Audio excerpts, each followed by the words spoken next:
Sejam muito bem-vindos ao Mesa de Debates. Aqui quem está falando é o Guilherme e vamos que vamos, pessoal. Dar continuidade aqui à nossa programação da semana numa live que chamada aí de quase de última hora, né, para falar de um assunto bastante importante, né, que a gente foi, né, chamado aqui sobre as condições aí da Unifesp Diadema, né? Para conversar sobre isso, convidamos o Caetano Falcão de Andrade, né? Estudante que está aí por trás aí das mobilizações, para a gente explicar um pouco, né, o que está acontecendo na Unifesp, né? E quais saídas também que os estudantes vão estar perante essa situação, né, que eles estão passando. Sem muita enrolação aqui, passo a bola aí pro Caetano se apresentar, né? Aí, obrigado, Guilherme. Como o Guilherme falou, meu nome é Caetano Falcão de Andrade, acho que também está aí aparecendo na minha câmera. Eu sou estudante de Ciências Ambientais, da turma 017, ou seja, eu sou um calouro de Ciências Ambientais, e eu estou aí junto com outras pessoas, nos vários grupos de trabalho, tentando organizar essa mobilização, que inclusive daqui a 1h20, mais ou menos, vai determinar os seus rumos de maneira mais concreta. A gente não sabe ainda qual vai ser nosso calendário de greves e manifestações políticas para os próximos momentos, mas isso está sendo votado agora na segunda Assembleia Geral, que está em curso, né? As votações fecham às 21h. E, enfim, é isso. Acho que a gente pode começar falando sobre alguns assuntos, como as falhas infraestruturais da Unifesp, ou sobre como começou essa mobilização, mas, enfim, é isso aí. Perfeito, Caetano. Então, já que você tocou aí no assunto aí das falhas estruturais da Unifesp, eu gostaria que você começasse a nossa entrevista, né, comentando um pouco, né, o que está rolando na Unifesp que está gerando aí essa mobilização. Perdão, moro do lado do aeroporto de Congonhas, então às vezes passa avião, mas bom, já passou. Enfim, eu acho que a grande questão é que existe uma promessa que foi feita para nós pela Unifesp e que ela está já formalizada em uma planta que deveria ser o que é o nosso campus, mas que não é. Existe um grande contraste entre essa promessa e a realidade. A promessa é de um campus integrado, um campus que tem laboratório suficiente, um campus que tem passarela entre as suas diferentes partes, um campus onde a gente tem um espaço adequado para estudar e que seria condizente com os rankings que a Unifesp consegue obter de ensino superior. A realidade é que esses rankings eles são mantidos por milagres quase cotidianos que o corpo docente e discente tem que fazer, né? E daí o que eu quero dizer com isso? Essa planta da Unifesp, que inclusive está numa maquete dentro de um dos nossos edifícios, chamado Conforja, prevê um campus integrado. Nosso campus é desintegrado. Por isso, por exemplo, a gente precisa usar um sistema de buzinhos que leva a gente entre as várias unidades. Né? Tem 3 unidades. O prédio de acesso, o prédio de vidro e o Eldorado. O Eldorado é o que fica mais longe. E daí, em primeiro lugar, a gente pode dizer que esses buzinhos eles estão em situações lastimáveis, eles estão muito precarizados. Em segundo, a circulação desses buzinhos acontece de maneira muito espaçada. Então, a gente acaba superlotando esses buzinhos em até 75 pessoas. Isso é um dado real. A gente contou um dia um buzinho que foi do Eldorado até o prédio de acesso e a gente contou 75 pessoas saindo do buzinho. Parecia um carro de palhaço. Algumas outras questões aqui, por exemplo, mesmo que recentemente o processo de construção do nosso prédio foi acelerado, a gente está num prédio incompleto. Ele está em construção. E muitas vezes falta luz, que é a coisa mais básica. Quando falta luz, a gente não consegue ter aula. E muitos dos alunos que vão até lá e que são avisados meia hora antes, têm que voltar para casa. E daí eles não podem também almoçar, porque sem energia não dá para esquentar a comida do RU e eles não podem dar comida para a gente se ela não estiver quente, por questões de regulamento. Então, são problemas como esse. Falta água também.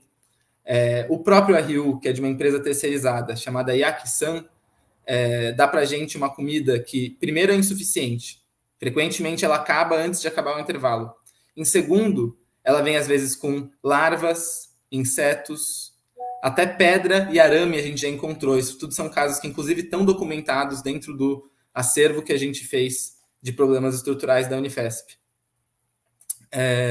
Outra coisa que é importante mencionar é que o sistema de auxílio de permanência estudantil da Unifesp é um sistema muito falho e até sádico, porque ele não dá auxílio de acordo com as necessidades dos alunos. Ele faz o seguinte, ele vai catalogar os alunos conforme quem precisa mais das bolsas e vão distribuindo conforme os que precisam mais e as bolsas vão acabando. Ou seja, às vezes você tem a necessidade de uma bolsa de R$800, materialmente, concretamente falando, só que você recebe uma de 160, porque tem gente em situações ainda mais agravantes. Isso não dá conta de fazer a permanência estudantil na Unifesp. Isso são todos os problemas que a gente vai observando, né? Um dos casos também chocantes que aconteceu recentemente foi quando a gente foi no dia 13/11, ou seja, agora há pouco mesmo, há 2 semanas, eu acho. Enfim, o tempo passou rápido depois que a gente começou a se mobilizar. A gente foi numa viagem de campo, num ônibus, que não conseguiu terminar a viagem, que colocou a gente numa situação de risco. Ele ficou encalhado. Por quê? Porque o ônibus não tinha força o suficiente para subir a serra. A gente foi para uma serra, a Serra de São Pedro, para fazer um estudo de geologia e geomorfologia. E esse ônibus, depois, quando a gente foi falar com o motorista, tinha só 2 marchas funcionando direito, as outras não estavam pegando força. Ou seja, exatamente, o motorista disse que elas até pegavam, só que ele falou, elas não pegam força. Então, para ele, estava sendo muito difícil dirigir. De tal forma que o professor decidiu voltar antes de chegar na serra, porque a gente estava antes numa topografia de morros suaves, né, de morros de sedimentos colúvio-eluviais, e a gente estava lá chegando na serra de litologia basáltica, e é uma escarpa assim, vai ficando cada vez mais íngreme. Quando a gente estava passando por um bairro residencial, o ônibus ficou preso, a gente teve que empurrar ele, e a gente estava até preocupado se a gente não ia conseguir retornar para São Paulo, porque São Pedro fica a mais de 200 quilômetros de São Paulo. A resposta que a gente teve da diretoria, se eu não me engano, foi que esse ônibus tinha passado por uma revisão, que as marchas estavam funcionando, ele responsabilizou o motorista e falou que a decisão foi do professor, né? Como se houvesse escolha. Inclusive, eu vi meu professor pagando pedágio da nossa ida de campo nesse dia. Então, a gente não tem o básico e a gente foi prometido uma coisa que garantiria não só o básico, mas uma faculdade de qualidade. Então, a gente quer isso. O problema é que, daí a gente pode ir para a parte mais concreta da mobilização, é difícil mobilizar. Então, fazer uma greve agora, com 25 dias letivos sobrando, é complicado. Daí a gente pode entrar mais nessas questões depois. Entendi, né? Eu acho importante a gente entrar nessas questões, mas eu acho que também a gente precisa, né, tentar explicar por que, né, fazer a seguinte pergunta: por que essa aplicação, né, ocorre, né? E aí eu te pergunto, né, na sua avaliação, na sua visão, na visão do movimento, seja lá o que for, por que a precarização aí da universidade está ocorrendo, né? O que explica e o que seria essa precarização? Essa é uma boa pergunta. E a gente não fez coletivamente uma análise de conjuntura, mas eu acho que tem muitas pessoas que estão conscientes de que o problema é de ordem federal e, mais especificamente, o tipo de política fiscal que a gente tem adotado nos últimos anos. Porque desde o teto de gastos, a gente não pode ter mais investimento em educação para além do reajuste da inflação. E isso não é viável, porque o país cresce demograficamente e porque a ideia é que a gente se desenvolva enquanto nação, certo? Ou seja, a gente não pode pensar que a gente precisa de um investimento estagnado em educação. O fato é que, mesmo que a Unifesp tenha surgido enquanto esse complexo de campi que existe hoje, a partir da expansão do ensino superior do governo Lula 1 e 2, a gente tem que entender que o governo Lula 3, na sua política fiscal, não tem adotado posições diferentes das dos últimos governos, ou seja, do Michel Temer e do Bolsonaro.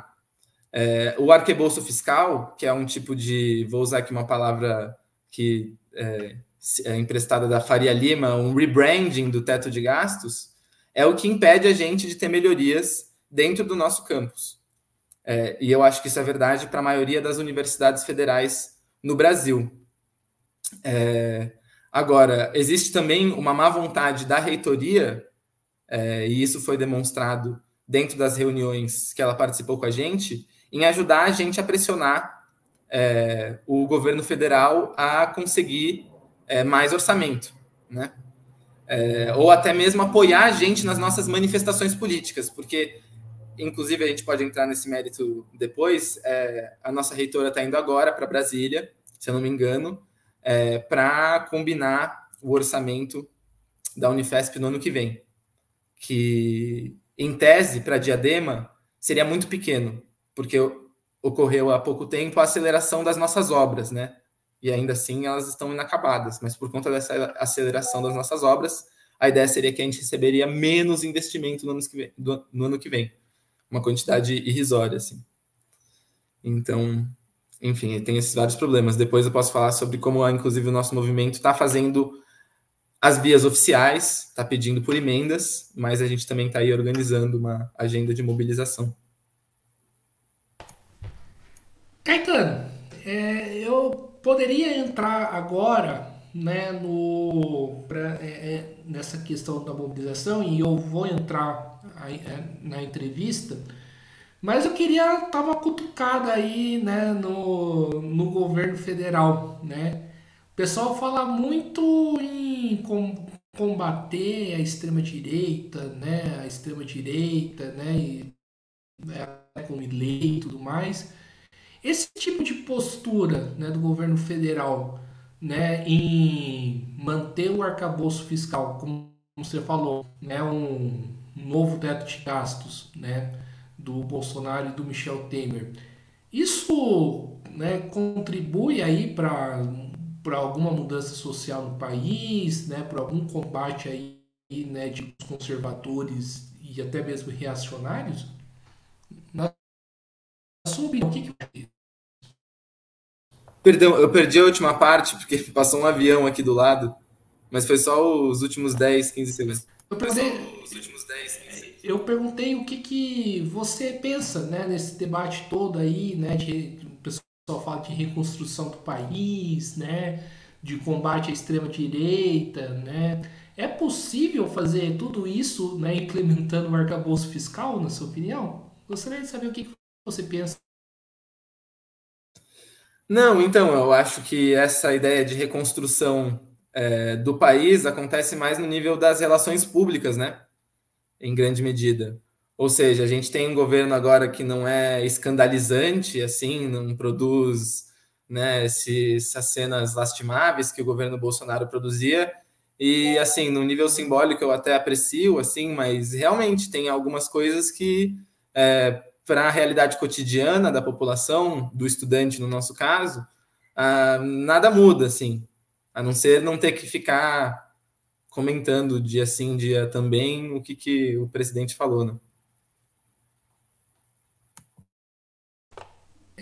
Certo, então vamos entrar aí um pouco aí da mobilização, né? Você já jogou aí vários elementos que a gente precisa conversar, né? Primeiramente, né, como que está ocorrendo a mobilização, como que está acontecendo, né? O que está sendo discutido, né?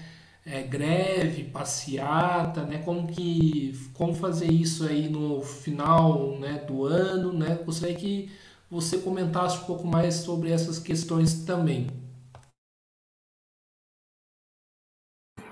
Então, a mobilização ela foi bem orgânica, né, bem espontânea. Inclusive, eu queria aqui reiterar eu estou aqui como um dos integrantes de muitas pessoas que estão participando, que às vezes têm opiniões discordantes, mas que concordam na seguinte questão: a Unifesp Diadema está em frangalhos, a gente precisa de alguma forma agir sobre esse fato.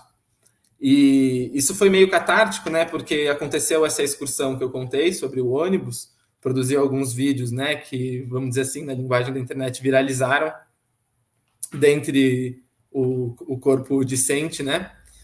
E a gente estava nessa coincidência de ter um encontro com a reitoria em poucos dias. E é uma coisa que a reitora tem feito, ela tem ido nos campos, assim, como parte eu acho que da promessa de campanha dela, se eu não me engano. Enfim, essa parte eu não acompanhei muito bem, mas o fato é que ela entrou nesse semestre e estava fazendo esse encontro com os vários campi. A gente, então, começou a se mobilizar pelo WhatsApp. Hoje em dia o grupo tem mais de 500 pessoas, e quando a gente viu que a resposta da reitora foi o negacionismo, né? Negar a realidade do nosso campus, a gente percebeu que a gente precisava convocar uma AGE, né? E que é uma assembleia que envolve todos os estudantes e que precisa de 3% de comparecimento para ter quórum, e que serve para votar esse tipo de decisão, né, dentro do campus. A gente fez isso em medida emergencial, né? Em geral, se espera 7 dias para que ocorra a AGE, mas a gente fez no dia seguinte e a gente conseguiu o voto para indicação para a greve, né? Isso veio a partir do reconhecimento de que a única maneira de pressionar e conseguir o básico para a gente ter a nossa permanência dentro do campus, a gente precisaria da greve. Só que daí entra a outra questão, né? E agora a gente teve essa outra AGE para decidir o calendário.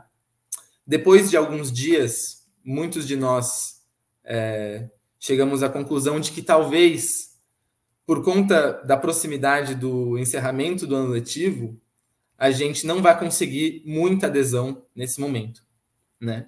E uma greve sem adesão acaba desmobilizando, deslegitimando. Enfim, talvez é possível que vote-se pela greve. Daí a gente vai trabalhar até o último sobrevivente para que a greve aconteça. Mas, caso não ocorra, a gente também compreende por conta dessa dificuldade de mobilizar uma greve nessa altura do campeonato. Mas se ela não correr, parece que a ideia, e essa era eu acho que é outra proposta que ganhou bastante tração, é que a gente faça uma paralisação, que essa paralisação sirva como um momento de politização, um momento pedagógico para a gente começar também a mostrar as nossas reivindicações, aprender como é que faz piquete, né? Porque, enfim, eu acho que esses processos de lutas requerem Estou passando um avião aqui, Pedro. Esses processos de luta requerem um aprendizado, né? E, enfim. Então, talvez a paralisação seja a nossa decisão por agora, mas daí a greve ficaria para o ano que vem. E a ideia é que a gente não se desmobilize, a gente não termine o ano letivo e fale, bom, gente, até o ano que vem, a gente continue construindo esse instrumento de pressão, mas agora fazendo esse gesto simbólico de paralisação, de fazer manifestações durante esse período de paralisação, até porque a nossa reitora vai também para os outros campos que estão faltando, que é o campus leste e o campus de Osasco, que estão em condições até piores do que o nosso campus, né? Pelo que eu ouço, assim, o da leste, com certeza, ele acabou de ser reivindicado, né? Inclusive, é bom mencionar que cada um dos campos que existem da Unifesp envolveram uma luta para serem criados, né? Então, é uma luta que continua também para serem ampliados, para serem construídos. Mas é isso. Eu pessoalmente, acho que independente do resultado, se a greve ficar para agora e a gente conseguir essa adesão, né? E a gente conseguir fazer com que essa greve não seja um desgaste, não seja uma deslegitimação por conta da falta de adesão, ótimo. Se a gente não conseguir e tiver que ficar para o ano que vem, também ótimo. A gente tem que trabalhar com o que a gente tem, com o que a gente pode, porque a adesão estudantil é o que faz uma greve ser efetiva, e se a realidade não permite que ela aconteça agora, a gente tem que lidar com ela. E para mencionar outra via de de luta que a gente fez nesses últimos tempos, a gente tem se comunicado com a mídia e também com parlamentares, porque, como eu disse, a nossa reitora vai para Brasília essa semana para conseguir mais verba para a gente, né, o que ela nos prometeu, e a gente tem falado com parlamentares associados a São Paulo e deputados estaduais associados, os deputados estaduais são de São Paulo, para tentarem conseguir emendas para a gente, né, porque não custa nada tentar essa via oficial também, mas a gente reconhece que se a gente conseguir, através dessas emendas, uma verba que resolva o nosso problema por enquanto, essa medida é paliativa, né? A gente ainda precisa continuar construindo a luta. E, Caetano, quais são esses parlamentares que vocês tiveram contato? A gente não discriminou, a gente falou, vamos mandar para todos os parlamentares associados a São Paulo, né? Porque, enfim, nem que seja para eles ganharem cacife eleitoral, se eles mandarem alguma emenda para a gente, vai ser ótimo. Então, a gente teve resposta de alguns, por enquanto, a Sâmia Bonfim, por exemplo, respondeu, mas agora me esqueci o nome da esposa do Moro, mas ela também respondeu a gente, deu uma resposta positiva. E, enfim, nesse momento, o nosso pragmatismo não permite a gente discriminar nenhum parlamentar.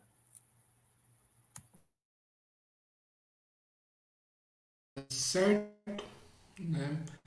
E só para a gente fechar, né? Você falou que o problema aí de Diadema, né, ocorre também em outros campos, né, da Unifesp. Sim, a maior parte dos campi da Unifesp estão em estado de precarização extremo. Osasco e a Leste estão em um estado bem deteriorado, né, por conta de serem mais novos. A mesma coisa acontece com Diadema, que é de 2007. Então, em geral, quanto mais novo, pelo que eu entendi, né, essa é a tendência que eu tenho observado, em pior estado ele está. E o único que está em estado razoável é o campus São Paulo, né? E eu acho que todos os campi deveriam estar naquele estado. Assim, inclusive, até foi uma discussão se precisa de uma redistribuição de orçamento, mas parece que, em geral, a gente concorda que a redistribuição de orçamento é uma causa mesquinha, né? Na verdade, a gente quer que o nosso campus tenha as mesmas condições que o campus de São Paulo, que está em um estado aceitável, tá? Um estado razoável. E a dificuldade de mobilização intercambi é real, assim, porque a gente até comentou que ano passado, por exemplo, o campus da Baixada Santista teve uma paralisação, se eu não me engano. Eu acho que não chegou a ser greve, mas a gente nem ficou sabendo sobre ela. Então, um dos desafios, eu acho que vai ser a articulação intercamp. Espero que ela aconteça. Espero que a gente consiga superar esse obstáculo, porque eu acho que a única pressão suficiente seria a pressão intercamp, a pressão de um campo só. Acho difícil de produzir o resultado que a gente espera. Então, acho que é isso aí, né, pessoal? Acho que deu para pegar bem, né, o que está rolando aí na Unifesp Diadema e em outras Unifesp também, né? E então estamos encerrando aqui mais uma entrevista do Mesa de Debates. Quero aqui agradecer a participação do Caetano, né? Dizer que contem aí com a gente nesta luta e passo a bola aí para ele fazer as suas considerações finais. Não, só quero agradecer por receber um de nós para falar com você, para relatar o que está acontecendo com a gente. Eu acho que é importante também que a sociedade civil tente, em geral, apoiar essas causas, porque, afinal, as universidades públicas não são um bem só de quem frequenta, é um bem público, é fundamental para o desenvolvimento nacional. E se a gente está falando de reconstrução nacional, acho que a gente também tem que pensar na função das universidades públicas nesse processo. E gostaria de dizer que eu sou apenas uma das pessoas nesse movimento. Se tiver alguma informação errada, podem me corrigir, eu acho que existe uma multitude de vozes, mas existe um consenso, a Unifesp, Diadema, precisa de se mobilizar. Obrigado, Guilherme. Muito Perfeito, obrigado mesmo. então mais uma vez,